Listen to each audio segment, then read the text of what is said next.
welcome to the Thursday Night Live here with Mr. Evan Veith and myself. Evan, how we doing, brother? Good, good. Haven't been on the nightly live in a while. We were just talking about that, so glad to be back. Glad to talk more Horns football. Yeah, well, no weekly talk night with Evan last week, and I felt like a part of me was missing for sure. So glad to see Evan and his smiling face back on the show. He is a busy man. He's got so many things going on. So grateful that he'll spend some time with us. And real quick, guys, hop on over to Inside Texas. Don't forget $1 for you new members. If you're not subscribed, if you're not a member at IT, go do it right now. And for just $1 until that promo runs out, guys. But all right, guys, we're going to talk tonight about Texas, the star power, your Arch Manning, your Colin Simmons, your big guns, your big dogs, and where they stack up in the rest of the SEC. Really can do all of college football in general because, I mean, if you're talking to the SEC, you can only add in a couple other teams that maybe can match some of the star power and elite talent at the top end that these SEC schools are going to have. But first off, we'll start with quarterback because, I mean, we feel like we always start with quarterback. Is there anybody in the SEC that you would take over Arch Manning? I think for college play and given what we've already seen on the field, it's hard for me not to put Trinidad Chambliss above him entering this year, given what's actually occurred. And I love what Arch has given Texas, and a lot of it is theoretical. You see stats about how he is when he got a little bit of help from his teammates, specifically the O-line, and he looks like the best quarterback in the nation. But we saw Chambliss at really – it started at that first Georgia game they played in the regular season. There was those flat glimpses of greatness, and then, I mean, he made some plays in that run that were just hard to replicate for anyone at any level of the sport. Things that like Lamar Jackson made his MVP runs on. So I think he is the first name that stands out for me. And then the two names, it's really not the returners that are super. I'm not super invested into. I think Arch is probably better than a Mateer and a Reed at this point, and I don't love what's going on with Alabama and Tennessee's rooms, but Leavitt at LSU and Byron Brown at Auburn are two names where I'm going. That's experience, that's athleticism, that's comfortability with what these offenses are going to run. Brown specifically has been doing the goalish wide veer and shoot stuff for a while now, and I think Leavitt fits seamlessly into what Lane Kiffin wants to do. So, like, if there were two that could just be better than Arch this next year, if Arch doesn't have quite the year you're thinking, like, that would be the top three rounding out with those transfer guys at the end. I can agree with that, man. As far as, Trinidad and the way that he's played, we've seen him play in some really high pressure moments and deliver in some high pressure moments. And the way that Arch played for the first half of the season last year, I mean, I can understand why you would say that. And now on the flip side of that coin, a lot of people expect Arch to make a pretty big jump. You know what I mean? And far from has played his best football yet. And so, I mean, me personally, it's going to be hard for me to say, yeah, I'd take somebody over Arch Manning right now, to be honest. But if there is a guy, I think Trinidad's not the only one with a true argument. But at the same time, like you said, curious to see how Leavitt fits into Lane Kiffin's offense, to be honest, because Leavitt's played so much backyard football, and then he relied on Scatabo wearing defenses down for such a long time. I just want to see – I want to see him against SEC defenses week in and week out. He's going to try to move around a lot, a lot of backyard football, broken down plays, extended plays. And so that didn't really work on Texas until maybe more in that fourth quarter. Yeah, that fourth quarter it did. In structure, after 3.5. Yeah, well, that was after 3.5 quarters of dealing with Scatabo, and exactly. That's my thing. And no disrespect to LSU's backfield, but that's just a different type of stress put on a defense, both mentally and physically there. So, but yeah, just curious about it. Could work. Kiffin's a quarterback whisperer. We can see that work easily. I could see it. I don't know if Gunnar Stockton's going to take a jump in the passing department. It would have to be in the downfield passing department. He's fine in the screen games. Hits guys where they need to be. Good location there. But as far as the downfield passing department, I don't. I'm not. Yeah, let's talk about that for 1 second. Did you expect 4.55 by Trey Moore? That's. Wow. That was my let's get there spot. Like let's be in that lower end of the 4.5s. That's awesome for him, man. Yeah. And it looks I don't know how strategic this was. It looks good because he's listed as a DN, so he's only 0.04 behind David Bailey, who's the freakish athlete going top 5. But he's gonna play linebacker. But that's great speed for a linebacker. He's got the build of a linebacker. I think he's doing himself some favors already. Yep. Agreed. Definitely good point right there, Mr. Sailor Joe. Thanks for watching. But let's go to the running back room because I do think Texas has an argument for one of the better backfields between Raleigh Brown, Hollywood Smothers. You saw me take my time with that one, Evan. You know what was going on. And then you added, Derek Cooper. You still have, several guys from last year that are going to be hungry to have their opportunity if it comes across again. Where do you think Texas's backfield stacks up as far as for the rest of the SEC? Yeah, it's so funny because I literally the last time I typed about them on Tuesday, Hollywood Brown and then Release Smothers. But yeah, I think there's a clear top two that is not Texas, and it's top two backs really. And Ahmad Hardy and Kawan Lacey are going to be the first two running backs taken in the NFL draft next year. I think they're also first round pick level guys. These aren't Jeremiah Love, they're not Ashton Genty, but I mean, speaking of guys who performed in the playoffs, I mean, Kawan Lacey was just a workhorse. Fantastic. One of those stereotypical running backs where it's just he's bigger, he's faster, he breaks tackles, does all these, actually quite a good pass protector. So he's just one of those guys you love having on your team. Ahmad Hardy at Missouri, and they really have made their identity over the past few years. We're going to get really good tackle play. We're going to run outside zone, and we're going to have the running backs to support that. And it went from like the sack. I think Cody Schrader was like a Sac State guy or wherever he was at to, hey, let's go get a guy who had 1,400 yards as a true freshman at ULM, somehow fell through the cracks. Texas somehow didn't get this guy. And Hardy was the best running back last year pretty easily in the SEC. So those are the first two names that clearly stand out for me. After that, I do think it's either Texas has it or Florida with Jaden Baugh. Baugh individually is great, and I do believe they added some through recruiting in the portal behind him. I'm not 100% familiar with that, but it's a little bit of help. Yeah, it's Baugh and being more of a 20 carry guy versus Brown and Smothers getting 15 touches, and which is going to be better. I think maybe Baugh is going to be more important for his team because it's going to be very play action heavy. We're going to run the ball and then try to get our big guys one-on-one outside. Yep. So I think I'd land at fourth for the best. And this is a good year for SEC running backs. It's better than it was entering last year, where I thought it was going to be kind of in a downturn. So I thought Texas could have maybe had a good one, not so much so. But yeah, I think I'm comfortable with fourth, and then I think you get into like Tennessee. I'm not really high on OU A&M there. Alabama's always had these problems. I might be forgetting. Auburn got Bryson Washington from Baylor, and he's a fun one. He's another bruiser, can run through a guy, but also has got good speed. So I like him too. But yeah, I think clearly Brown and Smothers are the ones you take over him. Yeah, top handful at worst. You know what I mean? And again, you're going to be so dependent upon Arch Manning. Their numbers aren't going to be the same as, like you just said, a Jaden Ball or an Ahmad Hardy, who's going to, they're going to be heavily leaned upon. Real quick, start one, bench one, cut one. Ahmad Hardy, Kawan Lacey, Jaden Ball. What you're rocking with? Let me say also, I did forget to say like Nate Frazier. I sometimes with the SEC, I just going to go like, I literally go like, oh, well, George is going to have one at the top. I like think about the other ones. Frazier's also up there. I think start one. I like Hardy a lot. I think he's the one of this running back group. And then I'd probably, it's hard. I think I'd probably take Baugh going forward, but given what Lacey's done, most people give him the nod. But I'll bench Baugh and cut Lacey. I think he may have been a little bit on it was in front of the national stage, so people saw him do it. But Baugh ran all over Texas. I think Anthony Hill said he was the toughest back he's ever played against. It's quite the compliment. Man, I think honestly I'm doing the same dang thing as you. I like Hardy the most. I thought he had the most impressive season out of the backs last year, especially with the pieces on offense around him or sometimes lack thereof. Still able to have, a ton of success, obviously. Really, really tough to bring down. He can come out of the backfield. He's got good hands. He's a tough player. A lot of good backs in the SEC. So even if you said Texas, hey, maybe they have top 4 or 5 upside, that doesn't mean they can't be, very, very productive as a backfield and, together. So, all right, let's go to the wide receiving core. I feel like this will be a little bit higher on your ranking list there. But where does the wide receiving group, in your opinion, stack up with the rest of the SECs?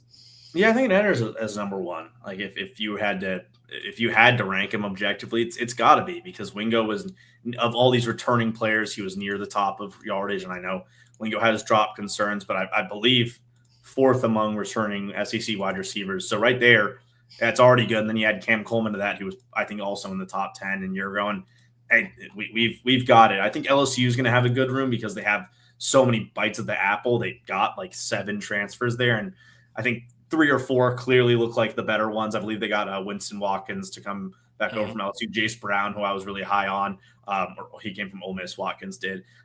So I think they're going to be there.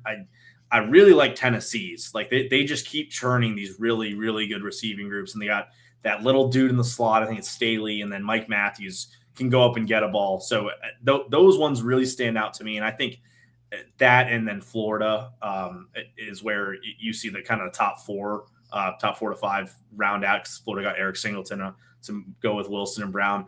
Team who I'm not high on at receiver, and I think would help Texas a lot if they played, is Georgia.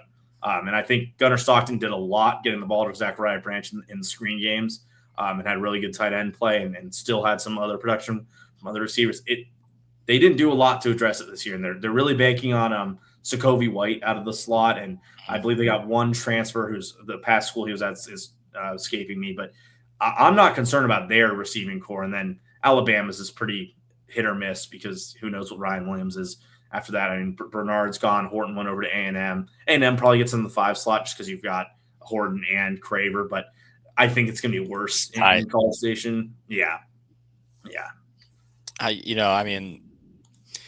Horton and Craver, that's a pretty good one too. But like when you look at what you just said, like the guys that LSU added, something's going to hit, right? At minimum, it feels like a trio of these guys will hit, and they'll figure something out. It's Lane Kiffin again, that helps a ton. But some of these guys are the same wide receiver prototypes, but doesn't mean that they're all going to sit there and play. They're going to find who can make that offense churn, and they're going to rock. It's Lane Kiffin, really good talent wide receiver. At some point, it'll come together in the season, in my opinion, at least. Maybe that O-line is as bad as I'm hoping it is. So that could be the big downfall. We'll see. That's not a fun game to play in early November. I'd much rather be playing it early on. Flip it with Tennessee, and flip the time of the games with Tennessee. But at the same time, Texas will have figured out a lot of things too by the point that that one comes around the corner.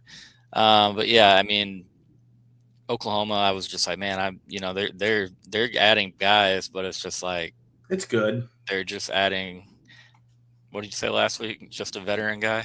Was that you?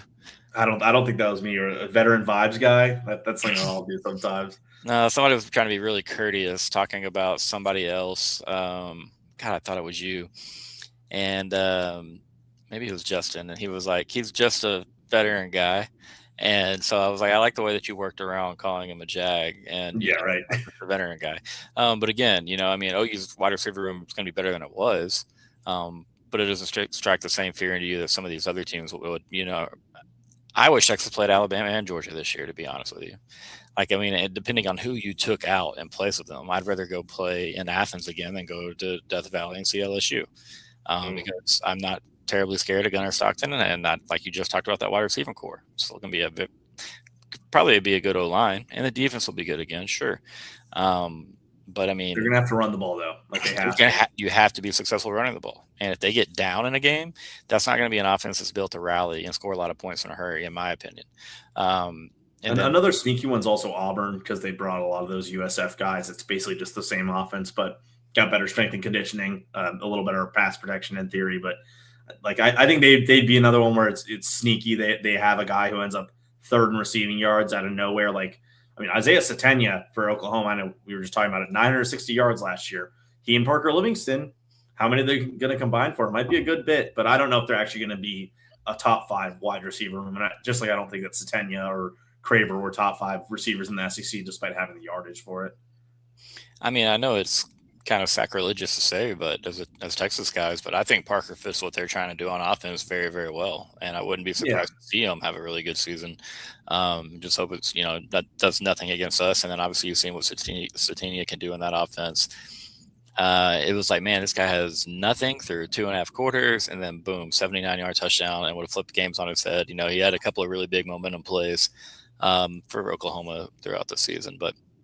Real quick, guys, we're going to hear from our first sponsor break of the night. It'll be Mr. David McClellan, and we'll be right back. Big financial decisions don't have to feel overwhelming. There's someone who can guide you every step of the way. David McClellan is a fiduciary financial advisor with Forum Financial, and he's working closely with his clients as a true financial life coach, guiding every aspect of your financial journey with expertise and care. If his name sounds familiar, that's because David was a swimmer at Texas and a member of several national championship teams. Today, he channels that same championship mindset into helping people win with their finances. David specializes in financial planning, and he's contributed numerous articles to Kiplinger on the topic of retirement tax bombs. And right now, David is offering viewers a free intro consultation to assess your financial situation. Do not miss this chance to get personalized guidance from a trusted expert. To schedule your free consult, email David at dmcclellan@forumfinancial.com, or you can call him directly at 312-933-8823. The contact info is in the description.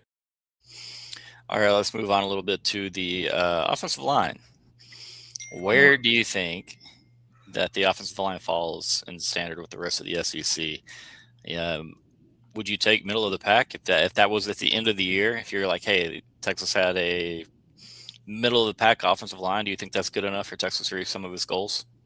Yeah, I think if the goal is clearly to be in the semifinal hunt, then yeah, that makes that works for me. I think if you can give me 8th place, I'm fine with that, because it also, there's such a big difference between 14th and 8th, and it's probably more than the difference between 3rd and 8th when it comes to like the full conference.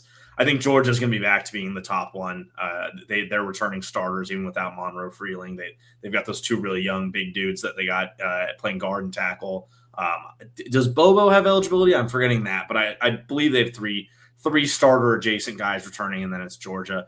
But a lot of these teams, Cord, like Alabama, clear question marks at their offensive line. A&M's, they have to replace the whole thing. There's a team that's looking good with it. It's probably Oklahoma, because they didn't look great last year, but a lot of the guys who did look good are getting 1 year older and they're returning. So That's good for them.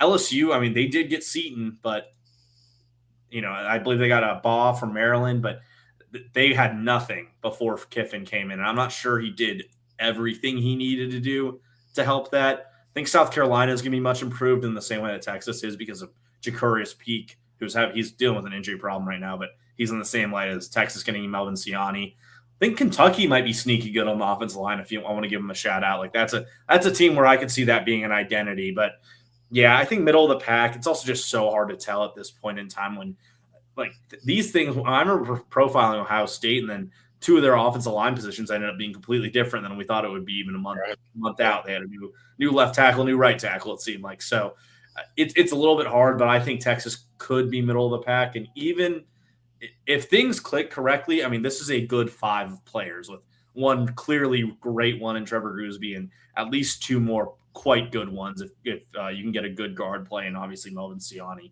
So it may be closer to 5th, but give me 8th. I think Georgia's going to be clearly the best, and then a lot of teams have no idea how they're going to be. I would just say, man, honestly, you can see Texas having the upside to be maybe the 2nd or 3rd best unit, and then hopefully, the floor is maybe being in the middle of the pack, because, like you said, so many teams have question marks, man. Georgia's going to have the best O-line in the conference, barring injury. LSU is maybe – I agree. I'm not sure. I don't see that Lane Kiffin did do enough. They don't have any depth. What happened, one injury, does that unravel the whole thing? And how good is their starting 5 in general? How good are they on the interior? Because that's been a big issue, like Texas last year. That's been an issue for LSU over the last couple of seasons. And so, my same opinion as you on that. I'm not sure that it did enough. And so, Texas could easily finish anywhere. I could see anywhere from 2, 8, 9, somewhere in there, because a lot of these teams at the bottom of the conference, or who are projected to be at the bottom of the conference, they've got some major question marks on the offensive line. A&M got a lot of guys with some experience and some run, but how do they all mesh together? And they're going to have to go win 10 plus ball games against a pretty schedule is going to be better than it was last year. And so a lot of question marks for a lot of teams. I like what Texas has done, but at the same time, I feel like we did leave maybe a touch of meat on the bone. Maybe I'm wrong there, but maybe it's just the uncertainty, because it's like, how does Brandon Baker handle sliding down the guard? Is Dylan Sikorsky going to end up being a starter, or is he just a depth piece? We're obviously waiting on Lawrence Seymour and his eligibility news. And then, hey, I like that Robertson came back to the lineup and they looked better, especially from a pass protection standpoint. But it's just, could you maybe have gone out, spent money there, and found somebody that was more physical at the point of attack? But he's going to be, like you said earlier, another year older, another year, weight, strength, conditioning, all that fun stuff. And so, I got full belief that he's going to be productive as a center for sure. But I don't know, man. It seems like in the portal days, some of us are just never satisfied out there. But all right, tight end group. Not a group from a passing standpoint. I expect, or anybody that's really expect to set the world on fire. Think they're going to be very willing and physical blockers. Obviously, they're probably with Steve Sarkisian tight end. There's times where they had big moments, perhaps, in the passing department. As far as our tight ends versus a lot of the others in the SEC, how do they fare? Yeah, a lot of the SEC kind of punted's not the word, but they had a similar idea with Texas that we don't need our tight ends to be the stars on this team. I think the one team that has two teams have true stars, and that's LSU's got Treyarch Green, he's a power forward. I mean, he's like 6'8", 265. They literally just put him out wide on the goal line and throw. My least favorite thing in the world, goal line fades. But if you're going to do it to a dude like that. And then tight end for Georgia is always a strength. It will always be a strength. You will never have a bad Kirby Smart tight end room. But Lawson Lucky returns as far as I know. And Ellis Williams is going to have a real chance to step up. He was the number one guy in, I believe, the 24 class. So that's two really good players. From there, it's going to be a lot of just teams who are good, not great there. I know Vanderbilt once again went to get a tight end in the transfer portal. It's probably not going to be an Eli Stowers level guy. It was a guy from East Carolina, but he had good production, so that helps. I believe Caleb Odom's still at Ole Miss, and he's like a converted receiver, not really a tight end, more of a slot move guy, but he is big. That he's tall at least, and he's put on probably to 230 at this point, and he'll get a lot of catches. Kentucky, similar to the offensive line, they always have a baseline good tight end room. I think Stein kept a lot of those guys, but yeah, it's just not a lot to write home about. I do think Missouri, I'm forgetting, Norfleet, they like him there. He's an actual tight end. He'll block. He'll get in the mix. He'll catch passes. But I don't think Texas is going to have a tight end that's top 10 in receiving yards in the conference, really. But do I think we're going to have a bad tight end room? Not at all. I think it's going to work with Masunis and Townsend. Just LSU and Georgia are going to really do well with their tight ends. A team like Ole Miss and Missouri might also do the same thing. Kentucky as well. But I think Texas is going to have, productivity-wise from the run game, a lot of benefit from having these two tight ends that they're probably going to start. Yeah, I think that last bit was everything, man. Are they going to crush it on paper and from a stats perspective against some of the other guys in comparison? Probably not. Odom's going to be big in the passing game. Norfleet's going to be big in the passing game. Not knocking these guys. Norfleet, like you said, he's, traditional complete tight end. He, like you said, can get in there, be physical, very willing to get nasty in the run game. But yeah, and so it's like, how does Texas look as far like in the passing department? It's like, this is my big question. How big of a step does Nick Townsend make? How much is Michael Masunis involved? With Sarkisian in that wrinkle of him, leaking guys out, and you have all the delayed routes up the seam. Obviously like the drags and stuff, the delays. That those are going to get these guys open. I think they'll have a lot of space because you're going to have guys like Cam Coleman, Ryan Wingo, Emmett Mosley, et cetera, all the youngsters too, that are going to help them have space. You can't forget the backs because he's going to use everyone in the passing department. So there might be times where our tight ends are picking up some cheap and easy free yardage, just for one by scheme, but also out of respect for the other weapons that Texas has. Because, hey, I mean, there may be the least amount of damage that's going to be caused to you is by our tight end room. But at the same time, productivity, like you said, I think we'll have one of the better handful of tight ends from the SEC, no doubt, maybe top 2 or 3. Again, I really like Norfleet of Missouri, man. He's a stud. But all right, man, I think that's pretty much everywhere on the offense, right? I'm pretty good at doing now. I will say, in Texas, tax saver Steve over there is saying we'll let Townsend know if there's a guy who could benefit from like 4 random explosives, like they find him open on a leak route or even a tight end screen works. Like Townsend would be the guy to break past, and getting top 10 in yards the SEC at tight end probably means 250.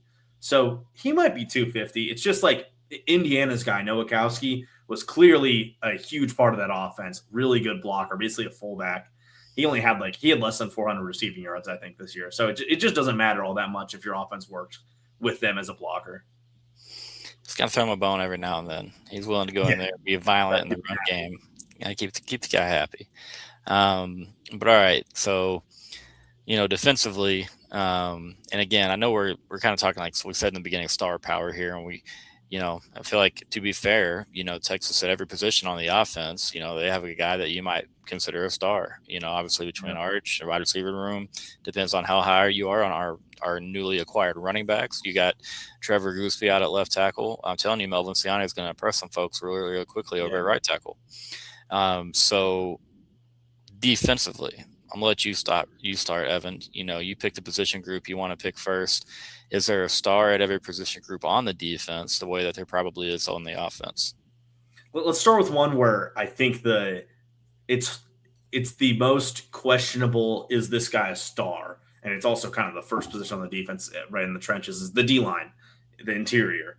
Is Hero Kanu a star for Texas? I think I'd lead on the side of yes, because he really is good at both rushing the passer and the run. But he's not like star power numbers wise, ton of TFLs, ton of sacks. He's just a very good player who would get drafted this year, like amongst other players around the league. But like, I think you could make the argument that he's one of the better returning defensive linemen in the SEC just in general. I agree with you a lot there, man. I think that, especially according to several reports over on Inside Texas written by the fellas, he's also a hell of a leader, that he might be considered a top 5 leader on the team as well. And so, yeah, I definitely would agree with you if you're breaking it down specifically and not just, the overall D line, but you're doing it by the interior of the defensive line and then by the edge. Obviously, yes, Colin Simmons is a star out there on the edge. In the interior, though, like maybe we're saying after the season, like, man, damn, Hero Kanu really was a star for Texas this year. Hopefully he has that upside. But again, at the same time, he's a guy that's going to do his job, and it's not always your job to go in there and, rush the passer and do your thing.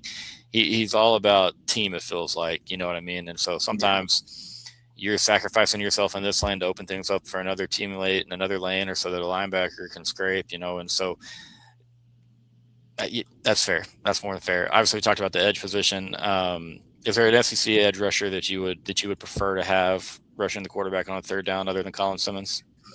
I mean, make your Dylan Stewart argument, make your Prince Willem Allen argument.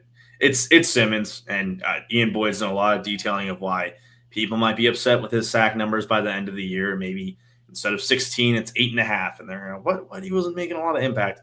His existence by itself impacts the game so much.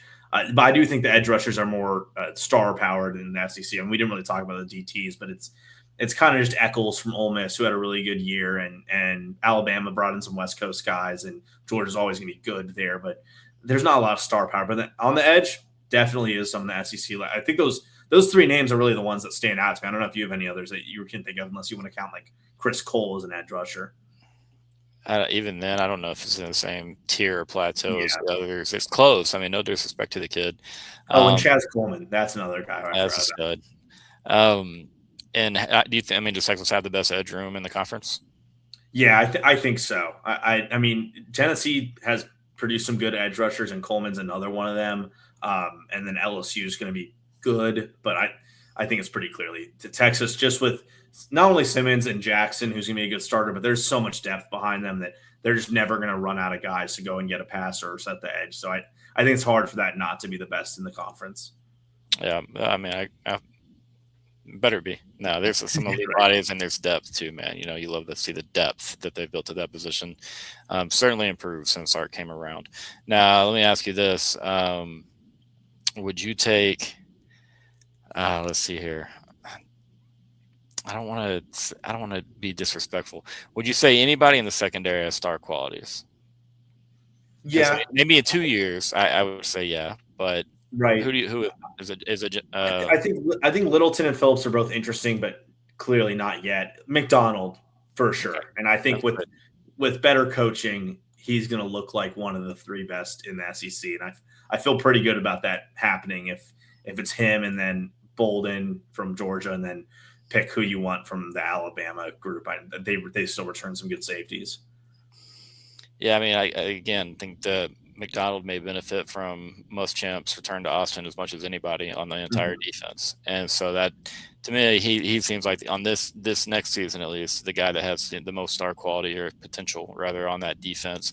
He showed flashes at times last year where you're like, man, this guy get his name called really early. Like he's elite athletically, has a lot of good mental traits, and so excited to see maybe that the ceiling getting hit again. Probably won't be hit until he's playing on Sundays one day. But all right, so go to the linebacker room. Love it. I love it. Are they stars already? I mean, Ty Anthony. Biles for sure. I mean, well, you think he'll bring that same type of production? It's gonna be tough numbers wise because I think numbers wise, maybe not. Yeah, I agree. Okay, I agree. So you've got Biles locked in as a star. Any other candidates in that linebacking group? Well, it's funny, and I was scrolling right before the show, looking at some of the positions just to get names in my head. Transfer portal wise, the number 2 transfer after Biles among SEC linebackers is Elijah Barnes, which is funny. I don't think he'll be the second best. I mean, Daughtery, who transferred from Ole Miss and went to LSU, he's a good player. Woodyard, who Texas was kind of linked to for a little bit, Auburn, and then I think he went to Missouri, so he stayed in. But there are a lot of good linebackers. I mean, Georgia's going to have the best room just with Williams and Cole, and I'm forgetting the guy's name from this past year, who, if it comes back to me, I'll say it as it goes. But Florida has a tremendous room. Tennessee's got a lot of really good players. I think those are probably the ones that stand out. South Carolina's got a really talented guy who I was thinking maybe he'd be good enough to be like, hey, let's enter the portal to go up to Texas. Not quite. Raylan Wilson, that's the Georgia guy's name. It's a really stacked group in the SEC. I think they have clearly the best linebackers in the nation, mostly Harold in the SEC. So Georgia, Florida, Tennessee, Texas, those are the ones I'd look out for. Oklahoma would be there if Owen Heineke could get this waiver situation sorted out, but I don't know if he's going to. I think he might be done. Like they didn't get his eligibility done, and unless the courts help him out, like I think they lost out on it. Unfortunately, I mean it's BS that he can't play, and someone like Trinidad Chambliss or Diego Pavia gets the extra year, frankly. Agreed. But helps out Texas. So yeah, I mean, when it comes to our matchup, happy to see it. When it comes to just that kid and you take the jersey off and just like his grind and journey towards playing college and potentially pro football, because I think he'll make a roster for sure. That sucks. That's tough. Shooting 3 lacrosse games like a full year of eligibility is pretty brutal. But like you said, it helps Texas. I'm with you, man. I think that I'd probably take Georgia's linebacking group to be, in my opinion, the clear-cut top group in the conference. I just need Texas's to be in the top 5 or 6. Give me somewhere in there, maybe even top half, to be honest with you. Again, you're going to be very, very benefited from the most champs return. I love Ty Anthony Smith. I love Rasheem. But I mean, these are like these guys can go and get it. You know what I mean? Yeah. And so they're going to make big plays. Again, I don't know. It's not a ton of depth there. You're going to have to hold up, and they can't have injuries in that room specifically for me. That's going to be big. Again, a little nervous about them. You can probably hear the tentativeness in my voice a little bit when I talk about linebackers, but I've got confidence. I promise. It's just that there's not a true stack and shed Mike linebacker weight wise. And Smith we like, but he was inconsistent throughout the early part of the year. Started playing better and when Hill got injured, he stepped up, and then he had a really, really good final game. But can he do that for 15 games next year and be consistent, not miss tackles, not overrun running backs in the wrong hole, and be able to deal with linemen who are a lot bigger than him, because they're not going to be able to get him to bulk up a crazy amount. He's a naturally small player, but he's really fast. He's a good coverage player. Yeah, and I mean, he is physical, but you're talking about lining up and doing this over and over again against big old hog mollies, like Evan was just saying, guys that are much, much bigger than he is, throughout the course of the season. That takes a toll on a guy. And so, I need to see how he reacts, his body reacts. And again, long ways to go. Texas can still potentially add, at that linebacker position. But all right, we've kind of covered every position group. We're going to come back and talk some SEC coaches. And first, we're going to hear a word from Andre the lawyer. Texans know when you're injured, there's one name that gets results. Andre the lawyer. Trust the team that has secured millions for their clients and helped thousands of Texans win their injury cases. Car wrecks, slip and falls, 18-wheeler accidents, on-the-job injuries, wrongful deaths. Don't let the insurance companies tell you what your claim is worth. Andre the lawyer will fight for you. His principal office is in Dallas, but they serve Texans throughout the state. So don't wait. Call 214-444-8808. That's 214-444-8808. Contact info is in the description. I've been racking my brain for like 3 minutes trying to remember what question I was going to ask you in a minute. I tried to play it off like I didn't forget a question.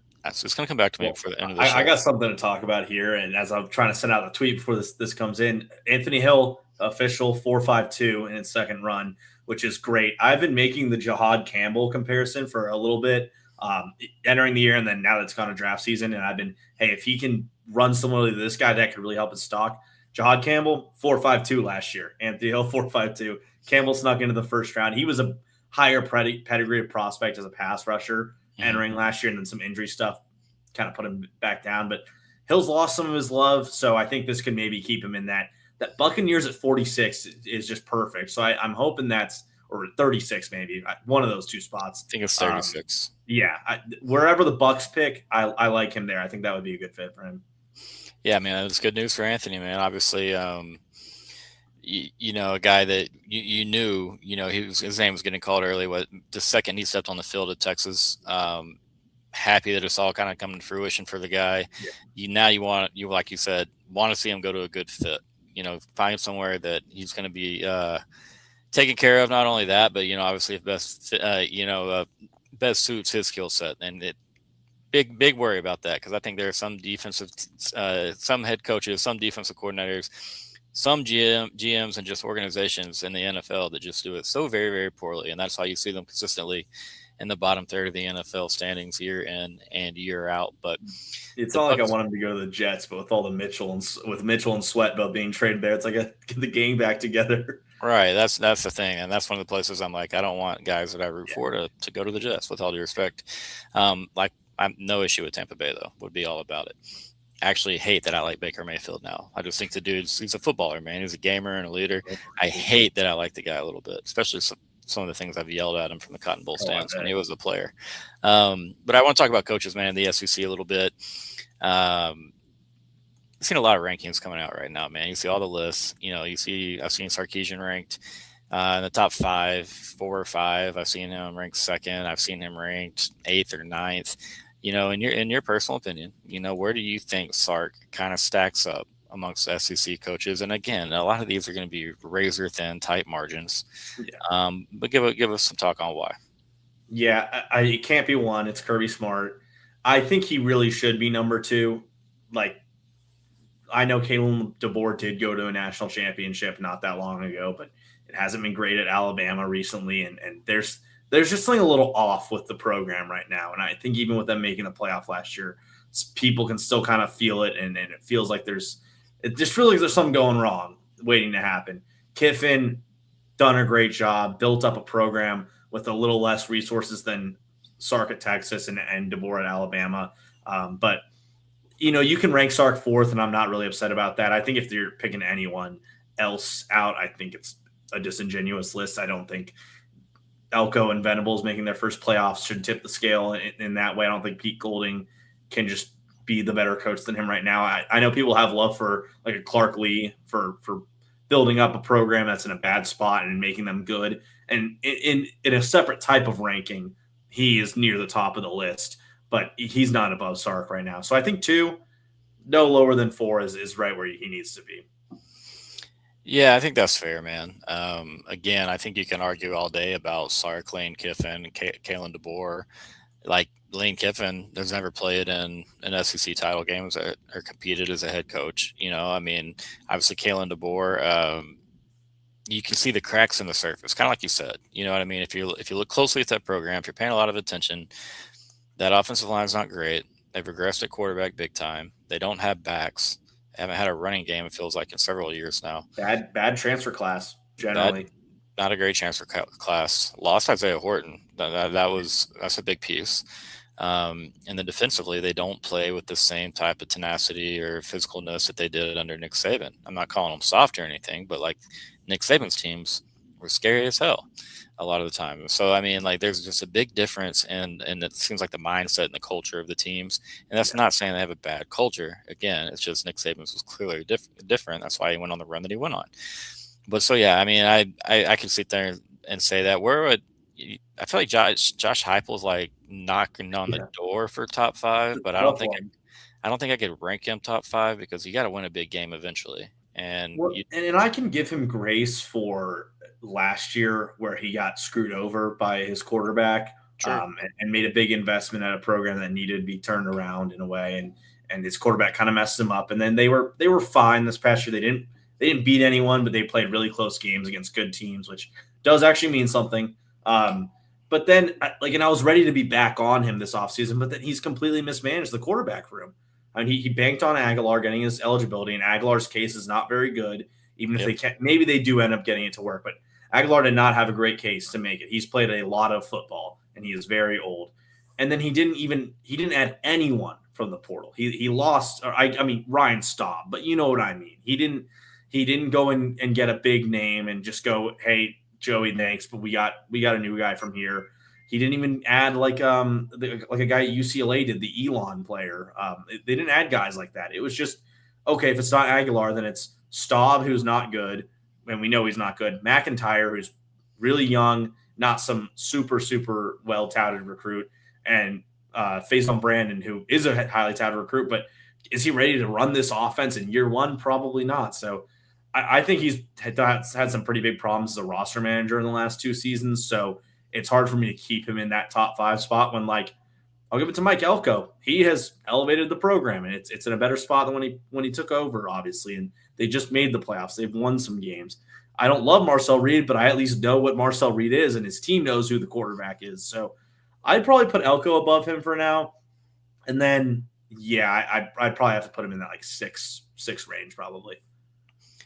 Being honest with you, I mean, I hate to say it. I'll get to that in a second. But on Tennessee, it's really odd to see Heupel not just kind of – he's only kind of improved the talent at quarterback at Tennessee since he's gotten there. And I mean, Hendon Hooker was a good quarterback, but it was more because of the system. And so naturally, anybody that's paired with Josh Heupel, in my opinion, their floor for quarterback play is going to be a little bit higher than it would be for your average college football head coach. But again, not being able to beat Georgia, I think he caught Alabama twice at really, really good times. I mean, he has a couple wins over Bama. One of them was over Saban. But I just not one of the big games. The goose egg that they laid when they went up there to Columbus in the playoffs. And again, he did get screwed by the Nico situation. That is a unique situation that it's hard to put 100% of the blame on Heupel, and you can't put even half the blame on Heupel, in my opinion. But it's covered pretty bare compared to what it was just a couple seasons ago. And then last year, of course, with Joey Aguilar, who wins that job. I've heard a lot about Mac getting it, but I mean, it's still pretty early in the game. If you got a 3-quarterback competition or a 3-man QB competition, I don't think you're deciding in late February, in my opinion. But no. I think I would go Kirby 1. Flip a coin between Sark and Lane Kiffin for 2 and 3. I could hear arguments for both. 4, I'm going Mike Elko. Okay. I think Elko is a damn good coach. I think that he's slowly improving that culture. He's recruiting pretty well. They're heavy on their high school classes right now, but then they seem to do a pretty good job in the portal. I do kind of question the fact that he hired in-house with his OC and Holman Wiggins, and then a couple of other position group coaches. A little bit surprising there, to be honest. So, I mean, I'll see how that all works out, but it might look like even more of a genius, if it does. But he better beat Texas pretty soon, or Aggies are going to start getting really, really loud about him. But even with, him being a pretty good coach, I still think they have 9-3 upside for 2026, to be honest. Yeah. But, and then, at 5, man, I mean, I'm not trying to, I don't know, man. I don't want to say Clark Lee because I don't want to just what does he do away from Diego Pavia? I think you can make an argument. Right. You can make an argument for Heupel. You can make an argument, obviously, for DeBoer. But I really don't like what I'm seeing out of Alabama. Maybe that comes back to bite me. But I don't. They did make the playoff, but I mean, I know what you mean. Yeah. And maybe I'm bitter because I went around screaming that they had no chance to beat Alabama or to beat Oklahoma because I thought Oklahoma was going to lock them up in a box offensively. And to be fair, they were until John Mateer got his arm involved and threw a gift wrap pick 6 to the Crimson Tide and then whiffed on the tackle too. I haven't forgotten about that, John.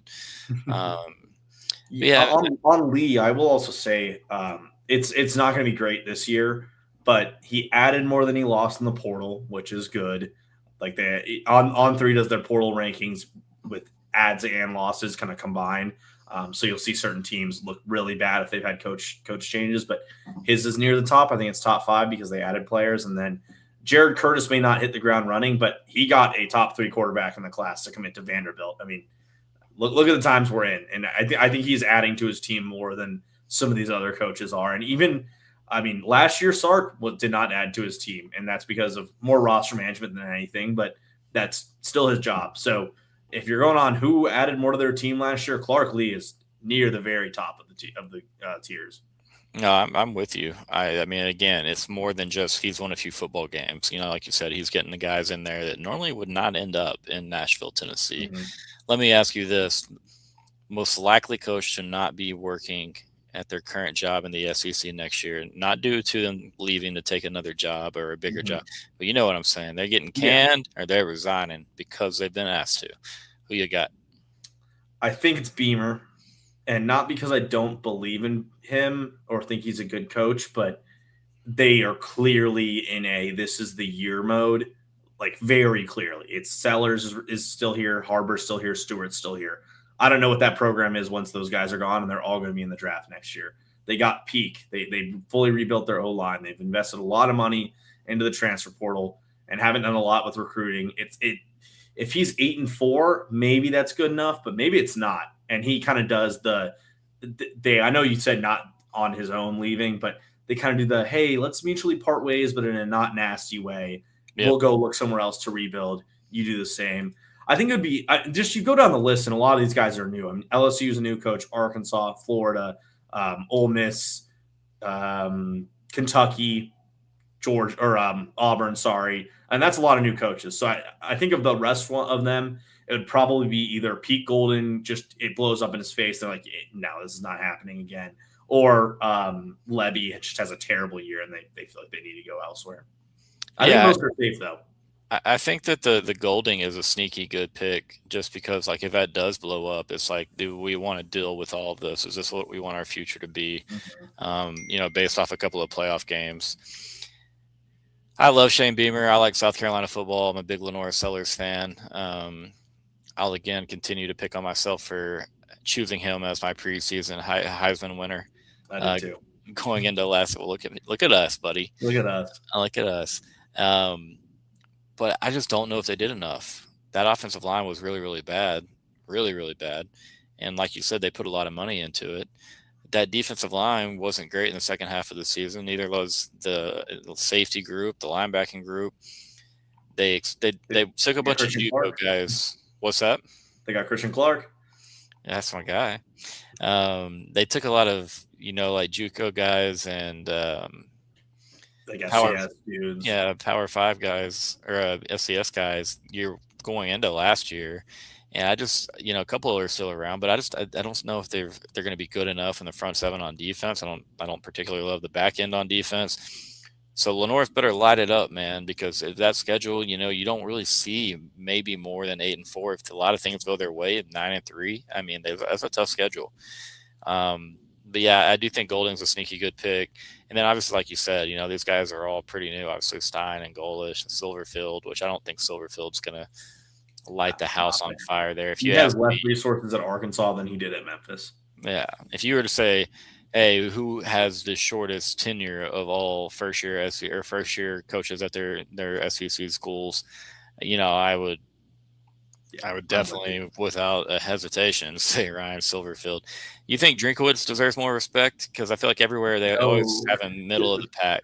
Yeah, I've realized that Joe and I are the exact same on Drinkwitz, where he does not turn up for big games. He cruises along with the wins against the teams that he gets. They don't schedule it particularly hard out of conference. They had some really easy schedules the last 2 years. They're playing a real schedule this year. I would not be surprised that they're a 7-5 team, and all that talk of, Drinkwitz is great for the Florida job is completely nullified.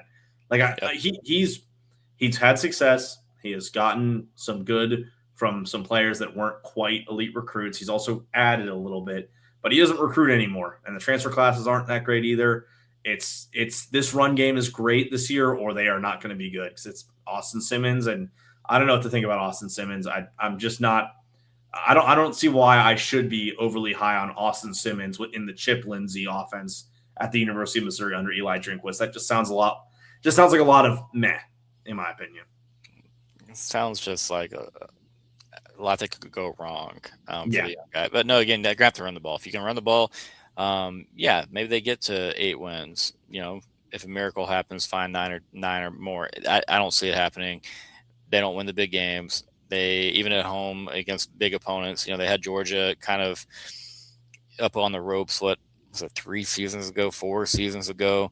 Yeah. And that's like the only game I can think of at home that they actually it's like, wow, Missouri looks the part here. And even that, when they weren't able to hang on and win. So like you said, man, they've kind of beat up on the Sisters of the Poor in the conference, and then obviously in non-con. They've scheduled Big 12 teams and continue to find wins there. And it's no disrespect to the program, man, but you are what you are. And I just, Drink's not the guy that's going to get them competing to get to Atlanta or into the college football playoff, in my opinion. And so I think that's fair. A lot of people, Missouri fans think he's, one of the top 10 coaches in college football. And again, top 25, maybe you start having a fair argument there. But he does his job. The program's not going to be in a bad place under him. And I think Missouri's fine with what he's doing, and that's why they gave him that big chunk of change. But right. There's going to be a down year here sooner rather than later, and then there's not going to be a really big year. So it's going to be it's going to be hard to project him being a top tier coach, really. Well, let me ask you this, and we're switching schools here, but and again, this would be a dream world, but let's say that hypothetically Oklahoma goes 7-5. And so you're talking about a couple of 7-loss seasons where you have a playoff season, which you went 10-3, and then you turn around with 7-5. Is that going to instill like a lot of faith to Sooner Nation? Obviously it would not, but they, to me, are kind of close to slipping because they don't have some of the resources that a few of these other SEC schools have. And so it's like, if they know what they're going to get with Venables, they're going to get a defense that is going to be really good and normally can keep them in games at minimum. But several years now, they've had offenses that are just, I'm not going to call them abysmal, but man, we've had some layups. Call it what it is. We've had some layups in that game inside the Cotton Bowl every second Saturday of October, the last 4 years. Our 3 wins, they were putrid on offense. One game did play with the touchdowns. Yeah. And so, and again, there's a thing where, yes, you can acknowledge that Texas played good defense in those games, and that Texas, had good defenses, sure. And you can also acknowledge that a lot of teams would have went in there and shut Oklahoma down in serious ways, and not just the 2022 game, or not just the 2023 or 2024 or 2024 or 2025. A good defense goes in there and makes those Oklahoma offenses look bad because, that's what they were. They were bad. I don't think that the ceiling on John Mateer is much higher than what we've seen already, to be honest with you. I think that, you saw a guy that obviously had his hand injured, but also as he took more and more shots throughout the season, I thought, he was less effective with his legs. And just don't think there's enough in the downfield passing game, to be honest with you. And so I'd be a little bit surprised, if they won 9 games again, or won 9 or more games again, to be honest with you, with that schedule, because it's a tough schedule. I don't like that we're playing them off a bye because we've looked like crap off a bye the last couple of seasons, but not to make excuses here in February, but I'm just saying, making a point. But what you think there's any chance they move on from Venables if something like that happen? I think he's more replaceable, and I think a lot of Oklahoma fans know it deep down that he's more replaceable than you'd think because this is Matt Nagy's program pretty much. He's doing this GM stuff behind the scenes and it's really not behind the scenes. He's very public about it. It's very public that he runs the roster and they have their Moneyball approach that he really believes in. He thinks he can out-scout these other teams, which fair enough.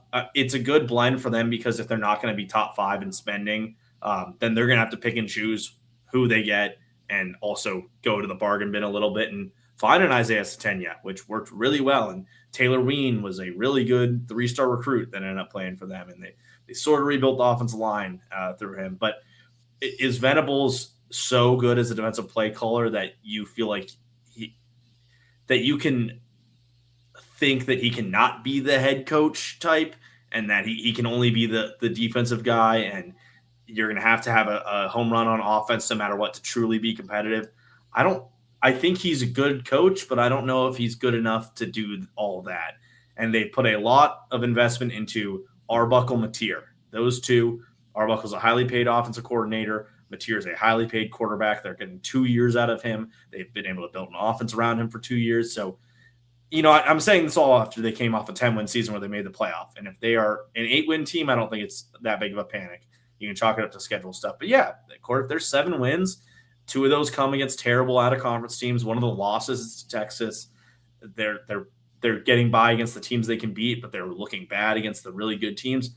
Yeah, I mean, they could then go and say, all right, we're going to up the investment a little bit. We're going to get a good G5 coach, an offensive-minded coach, build a team around his system, and hire a good mind on the defensive side and be back to where Oklahoma can be. Because I think the fans are a little tired of – they were so good with Lincoln Riley on offense, and now it's really, really bad. And they can go about Mateer, but he was not good at the end of the year as he got more healthy in his hand. The legs got worse, but his hand got better, and the throws were still the same. So I'm like you. I'm low on Mateer. I think the hype was already a little bit out of control. I think it went underrated how high T got compared to Arch, and he's not a first-round quarterback or anything like that. Is it more frustrating to watch your team lose because of inept offense and waste great defensive performances, or is it more frustrating to waste high point volume and good offenses because you can't play a lick of defense? I think it's more frustrating to waste a defense, honestly, because at least when your defense will always put you in a chance to win because they're stopping the other team from scoring. But those shootout games, sometimes it is just the pace of play, and you lose a game where the other team has the offense to throw up 60 points just like you. But I'd way rather I could come out of a loss where you lose 56-49 a lot better than when you lose 10-6. I mean, the Ohio State loss this past year, I thought Texas played a tremendous defensive game, and I came out of it going, man, there were so many chances for the offense to tie the game up or get an advantage, and they never took it. And I would have felt worse about that than if they had lost 56-49 to Ohio State. I think I felt the same way as you on this particular matter since Texas lost 14-3 to OU in 2001, the Roy Williams, the Superman play. I'm like, you know what, man? Like, those guys, they deserve better. They deserve so much better than what they just got. Brutal. But yeah, I hate watching bad offense cost me a football game. You know what I mean? Like if you're bad on both sides of the football, that's one different mindset. You know what I mean? You're going in staring L's in the face. But when you're good to elite on defense, but you don't have an offense to compare, you compare with that to, dominate people, and you're still playing a lot of close games. Those are frustrating ones, man. We've seen a couple of them, obviously, go back to Ohio State game that you mentioned, the Ohio State game that, we played in the Cotton Bowl semifinal loss. You've had a couple of others at Texas. The TCU game back in 2020, was that 2022? Good Lord. That one sucked. Because that's when it seemed like the team was making a turn. It's like, oh my God. And then Jadae Barron outscored our offense. Yeah, it was hard watch. But, always fun to go down memory lane. Sometimes you got to go a couple decades back to have fun, though, to be honest with you. Right. Evan, appreciate you doing this. Appreciate you guys that are still watching, man. If you haven't done so, throw a like on the video for us. Go run over to Inside Texas. Take advantage of that new member deal if you haven't. And if you're already a member, well, we'll see you over there. But Evan, thanks for doing it, my man. Thanks for being here. And we'll catch everybody next time. Thank y'all for watching.